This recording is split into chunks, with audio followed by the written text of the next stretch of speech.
Hello, thank you for joining. As part of the ADA and PicroGen funded project, we have prepared short presentations with the main outputs from experimental trials.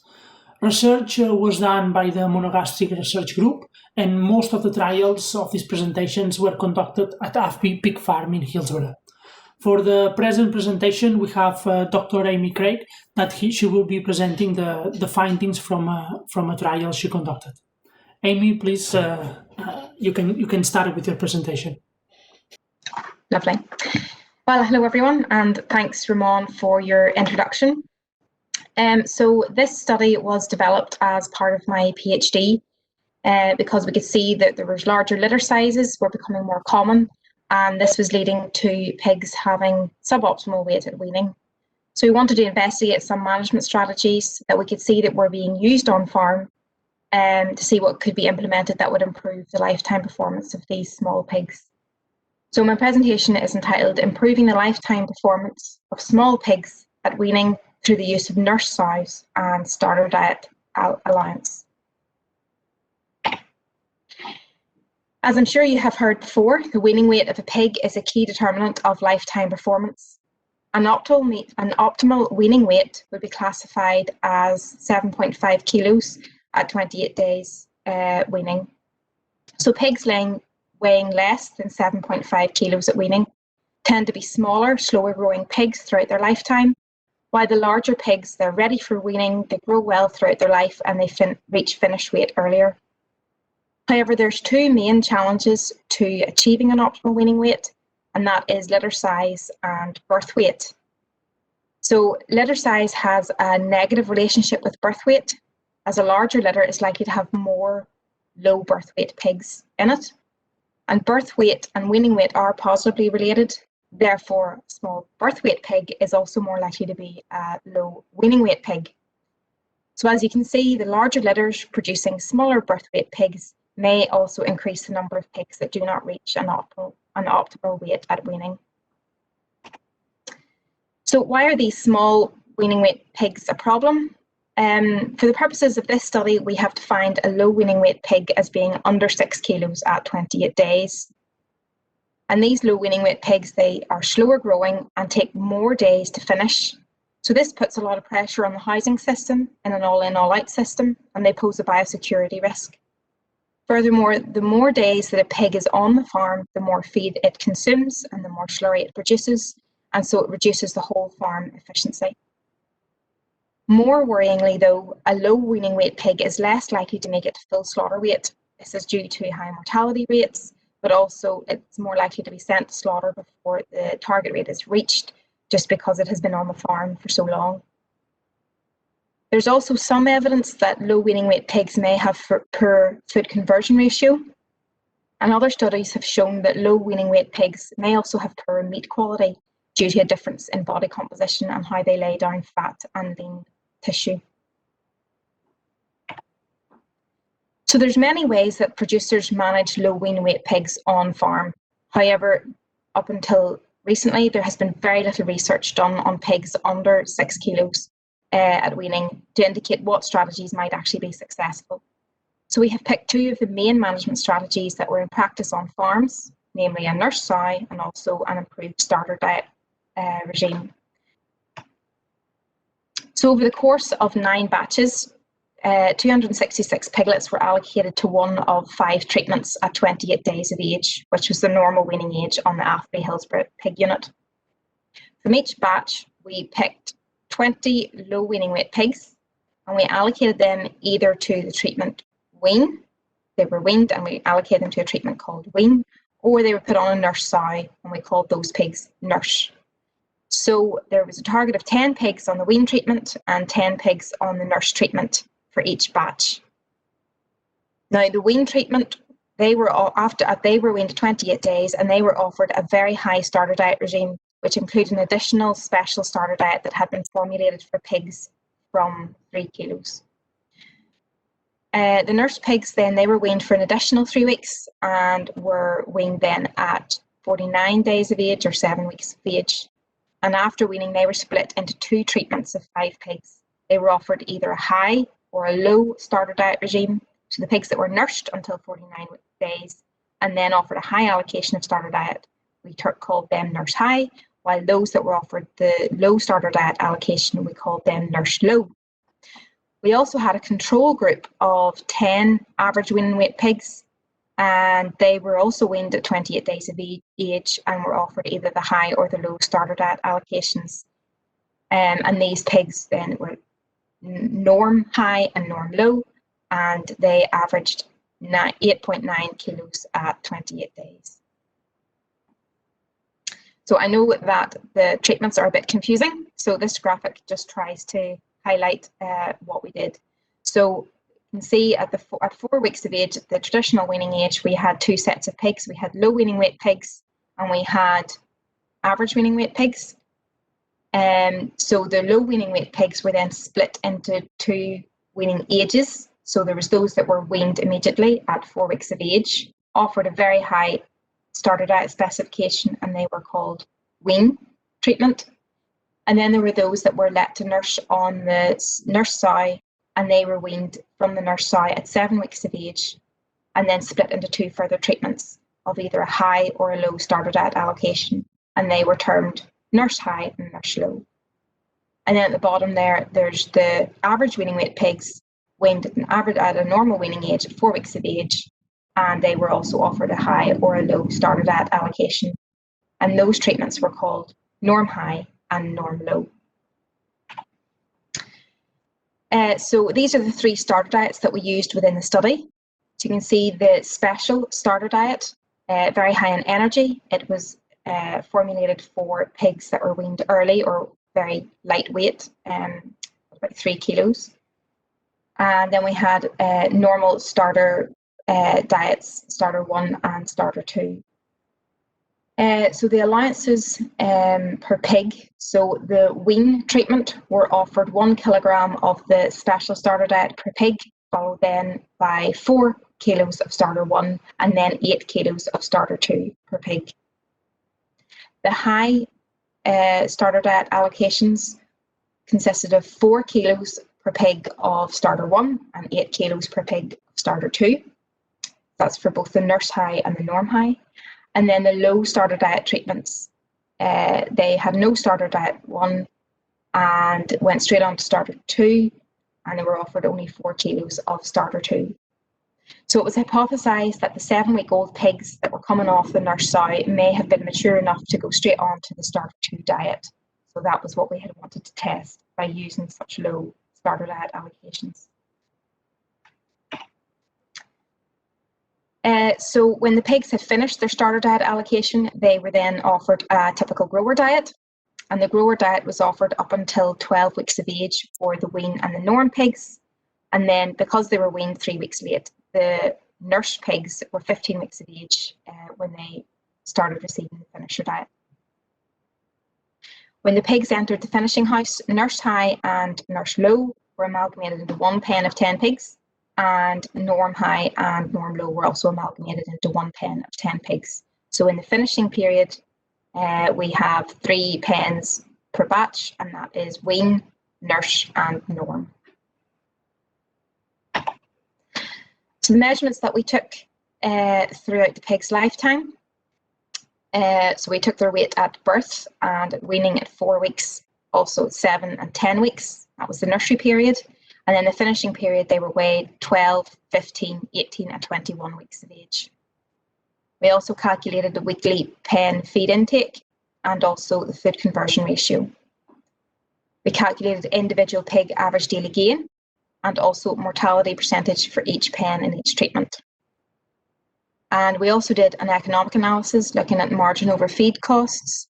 So to do this, we calculated the cost of feed that was used for each pen, and also the carcass value of each pen at a cut-off time point of 21 weeks of age. We assumed that all carcasses would have a kill-out percentage of 75% and a value of £1.25p per kilo for all carcasses. There was no interactions, so I'm only going to present the main effects. So to start with, we will compare the 2 low weaning weight pig treatments. That's wean and nurse pigs. So as we can see, the wean pigs were nearly 3 kilos heavier than the nurse pigs at 10 weeks of age.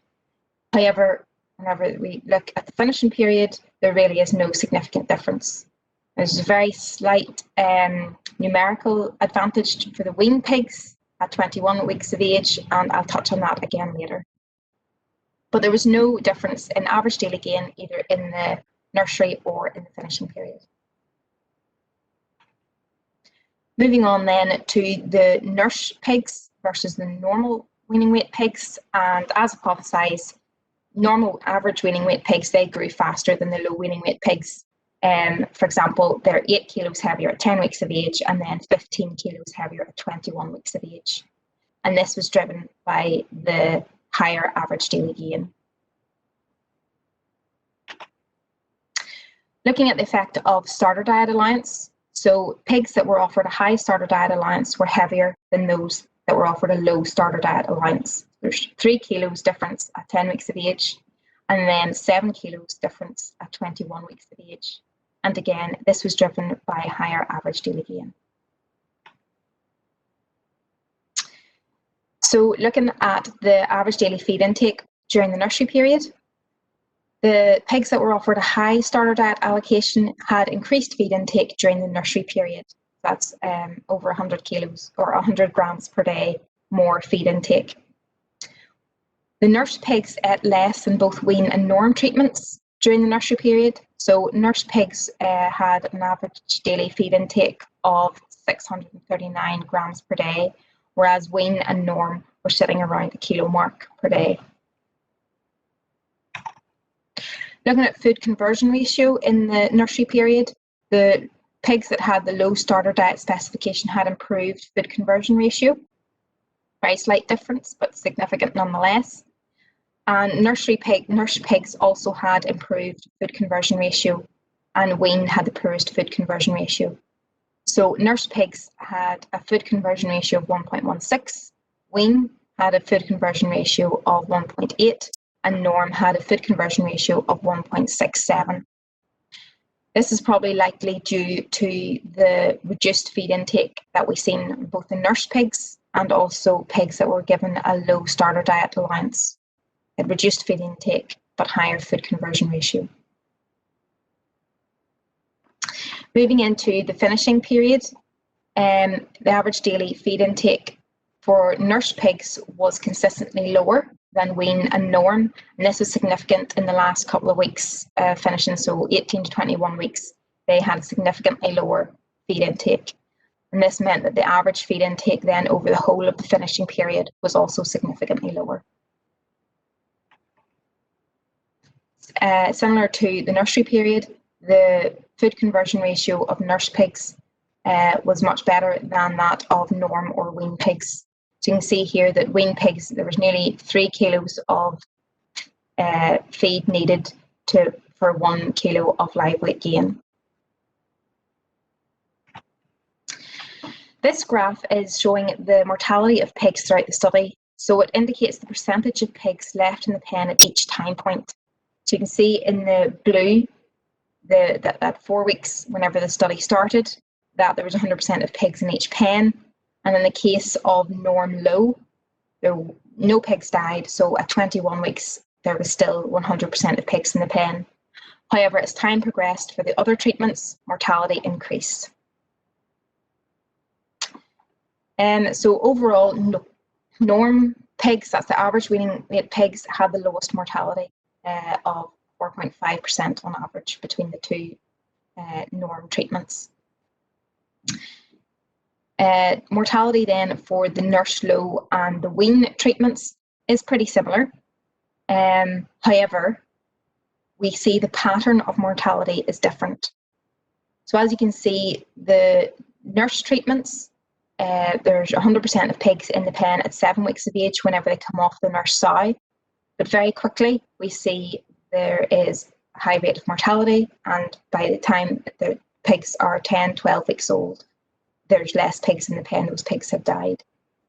However, on the wean treatment, we can see that there's a very different pattern of mortality. So there's lots of pigs still in the pen at 10, 12 weeks of age. However, as we move into the finishing house, we're starting to lose some pigs, and there's very high mortality rate then between 18 and 21 weeks. So although the total mortality is very similar at 12% between nurse low and wean, you see the pattern is very different. So this pattern of mortality may explain why the nurse pigs have a better food conversion ratio than the wean pigs, because the poorer pigs, the pigs that are not going to do well, have died out quicker.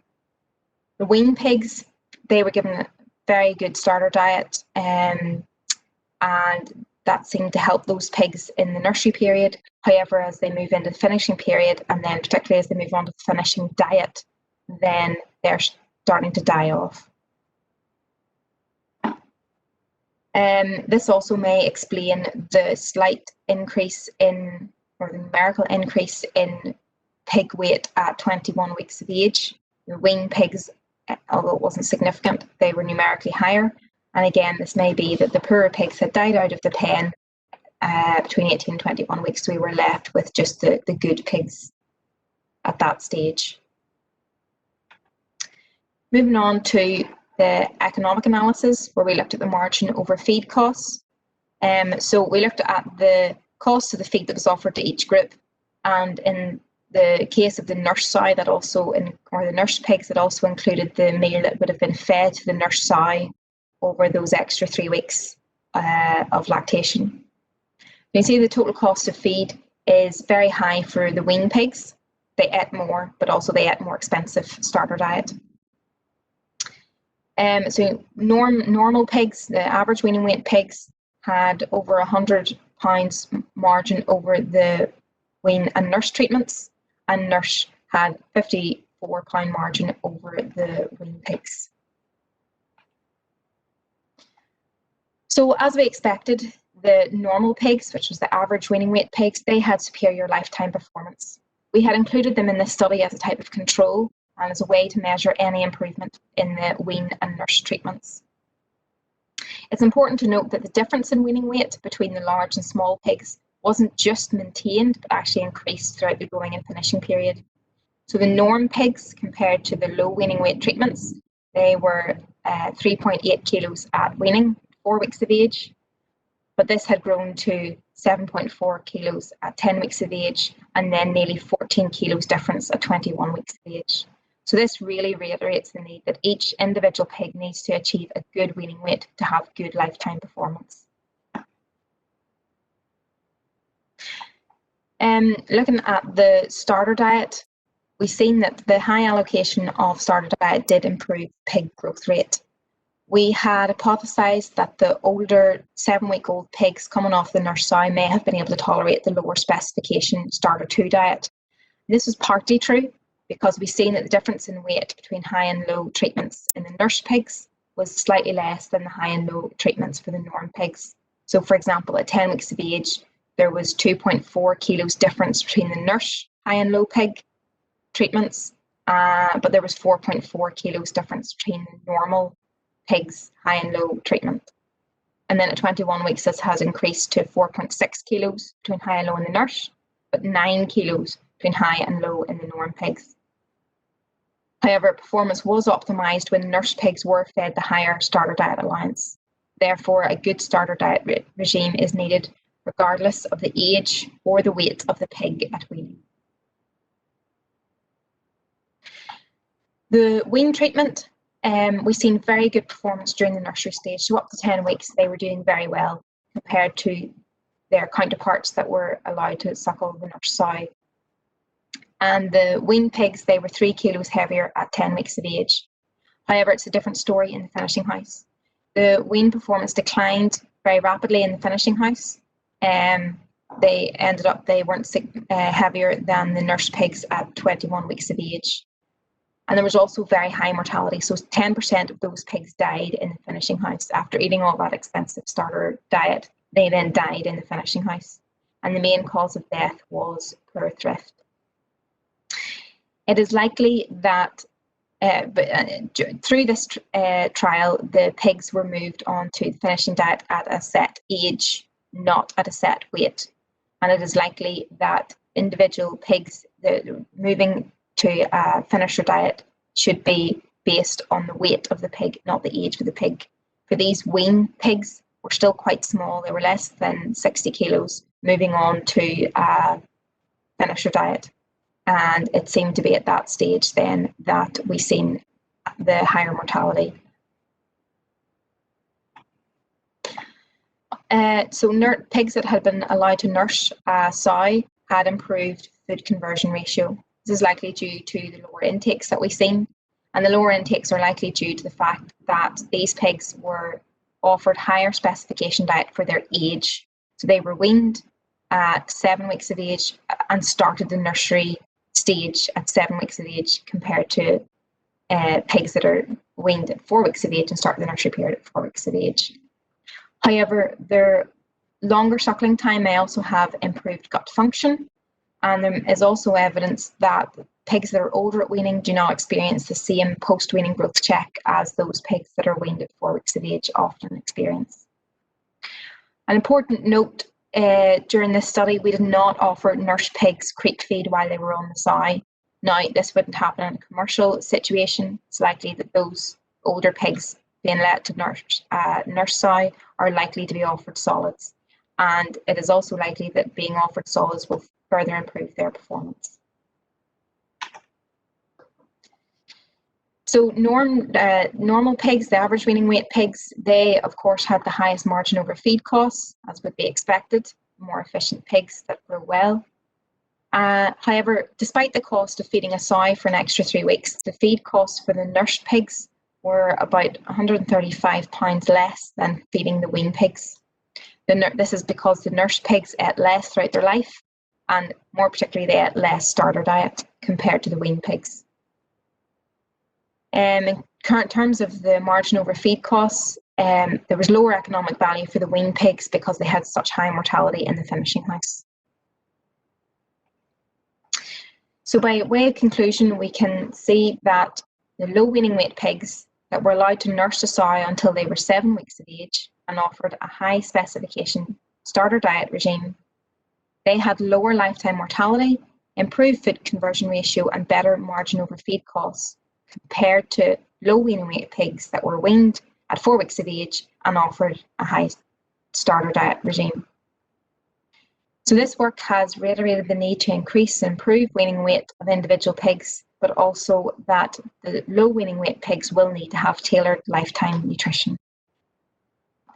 Thank you very much, and I'd just like to extend thanks to Dr. Elizabeth McGowan, who was my supervisor for this project, also Alan Gordon, our statistician, and our funders, DAERA and Pig Regen, and of course the staff at the Pig Research Unit at ADFI Hillsborough for their help.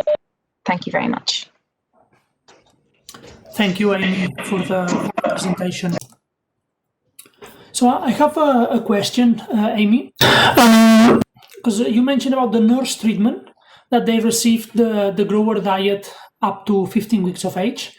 And I think you mentioned, but just to make it clear, so does that mean that the nurse piglets were moved to the finishing site 2 weeks later, or did you move the pigs with all the other animals and you fed them grower diet in the finishing site?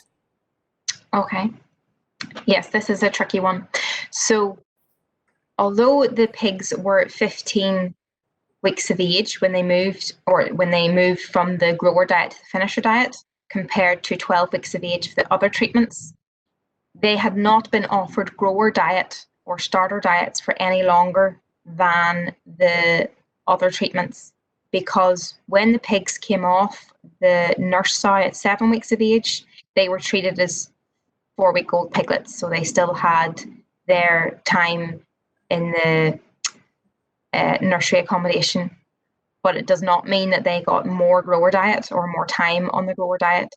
They finished their starter diet allocation and were fed grower diet for a number of weeks until the finished diet was introduced.